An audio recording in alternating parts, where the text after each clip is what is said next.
profession de coach mentor, je la fais depuis 1995.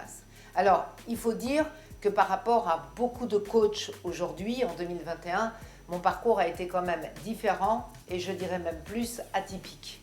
En effet, en décembre 1995, je crée en France la première école de séduction française, ce qui a fait évidemment sourire, voire rire énormément de gens, puisqu'on me donnait que 6 mois à faire vivre cette société. Mon métier, c'est d'être coach, d'être un coach mentor.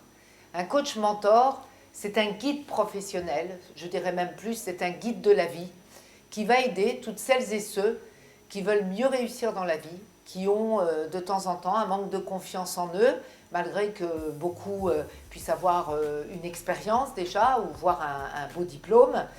Et mon travail va être justement d'optimiser et de les aider à développer leur aptitude, d'aller à la recherche de leurs talents cachés, parce que souvent on a des talents qu'on ne soupçonne pas et qui font dodo depuis l'enfance, et de les aider surtout à avoir plus de confiance en eux et d'être beaucoup plus à l'aise, d'abord dans leur relation avec les autres, tant dans leur vie privée, affective aussi, que dans leur vie professionnelle.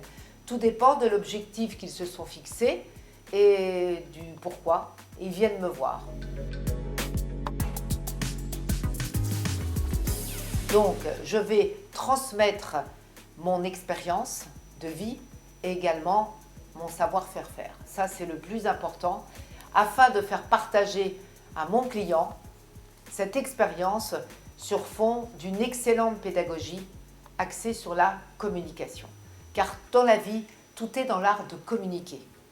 Que vous vouliez aller vers une personne pour faire sa connaissance, briser la glace, que vous souhaitiez verrouiller un contrat avec un client, que vous preniez la parole en public, que vous ayez à gérer un conflit, que vous puissiez devenir un bon négociateur. Donc quoi qu'on fasse dans la vie, que ce soit dans sa sphère privée ou dans sa sphère professionnelle, la communication est un art. Et ça rejoint évidemment l'art de la séduction.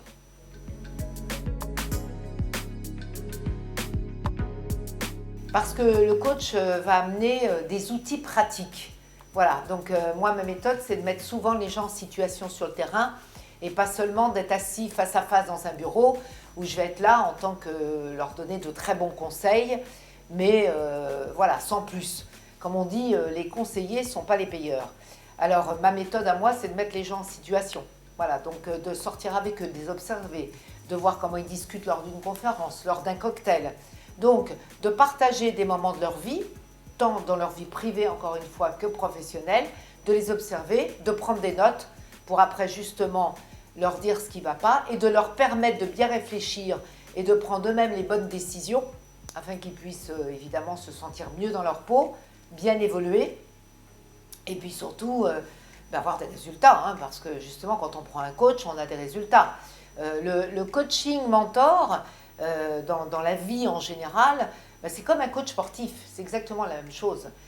Vous avez par exemple un professeur de tennis et puis vous avez un coach de tennis. Alors je dirais que le coach, il va avoir un plus parce qu'il va avoir cette psychologie d'entraîner donc, ce futur joueur qui va vouloir évidemment être performant, devenir peut-être champion, afin de l'amener justement à ce qu'il veut, à l'amener à un très haut niveau. Et je n'aime pas trop le mot haut niveau, mais dans le sport, on est quand même bien obligé de parler de sportifs de bon niveau. Dans la vie de tous les jours, j'ai envie de dire, il y a des hommes et des femmes qui peuvent avoir un meilleur niveau, où ils vont pouvoir s'élever dans leur façon de parler, s'élever dans leur façon d'écouter aussi, et de se comporter. Car tout est une question d'attitude. Évidemment, tout est une question d'attitude et de comportement.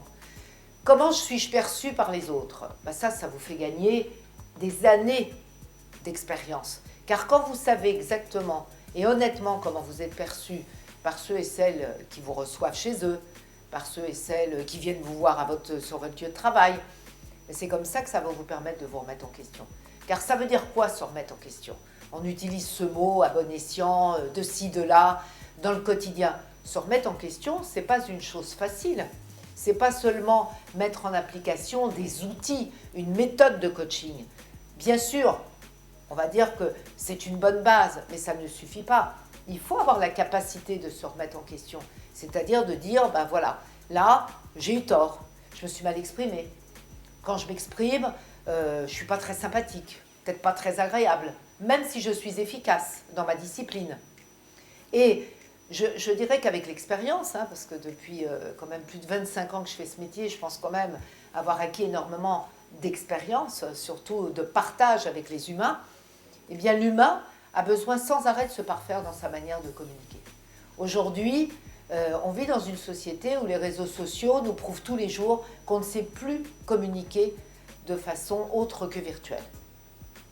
Et alors en plus, avec cette crise sanitaire, où les codes maintenant vont changer, on ne va pas tout de suite se refaire la bise, se serrer dans les bras, serrer la main, parce qu'une bonne poignée de main, ça veut dire ce que ça veut dire, ça ne va pas être pareil que de se taper le poignet ou de se donner le coude. Eh bien il va falloir justement qu'on soit encore plus présent, plus charismatique, et de travailler énormément sur la posture, ce qu'on appelle le langage non verbal, mais aussi sur le regard. En fait, vous pouvez dire plein de choses avec votre voix, vous pouvez dire plein de choses avec votre bouche. Le corps va vous trahir. La manière dont vous allez être habillé, les couleurs que vous portez, la manière que vous avez de bouger, de vous mouvoir, dit tout sur vous. Et c'est la raison pour laquelle souvent je donne un super conseil aux gens qui travaillent avec moi, où je leur dis, regardez, quand on regarde la télé et qu'on regarde les hommes politiques parler, puisque eux ne font que ça, la politique c'est beaucoup de blabla, eh bien baissez le son parfois et regardez comment l'homme politique s'exprime avec son langage non verbal, c'est très intéressant. Et puis petit à petit on remonte le son, et puis là on ferme les yeux et on écoute la voix. Parce que dans la communication, vous avez l'écoute, donc écouter la voix, donc ça veut dire vous mettre dans une position d'écoute, et donc il faut être quand même relaxé. Et puis quand on voit les gens, par le regard, qu'est-ce qu'on va faire? On va souvent juger, parce que souvent les gens ont un juge intérieur très fort. Voilà. Et le fait de juger trop vite quelqu'un va nous empêcher justement de développer nos aptitudes, ou peut-être de mieux nous présenter, de mieux nous vendre, quelle que soit la situation. Et je pense qu'aujourd'hui, on est pressé d'avoir un bac+5, on est pressé d'avoir des certifications, des diplômes, on parle vite. Le fait qu'on soit habitué à parler derrière des écrans, comme on dit, des écrans de fumée, eh bien, de vive voix, on est pressé d'aller nulle part, on est pressé d'arriver au but de la conversation, et on n'a plus cette patience de prendre ce plaisir de partager, d'échanger et de prendre un petit peu plus de temps. Moi, ce que j'entends professionnellement, c'est que les gens sont toujours pressés. Voilà, on vous dit qu'il n'y a pas beaucoup de temps sur l'agenda, donc on est pressé. Alors vous comprenez bien, quand vous avez quelque chose à vendre, si vous commencez par être pressé et ne pas prendre le temps de connaître votre interlocuteur, qui peut être aussi votre adversaire par la suite, vous n'arriverez pas à grand-chose. Donc, je redis, tout passe par l'art de la communication et aussi l'art de la séduction.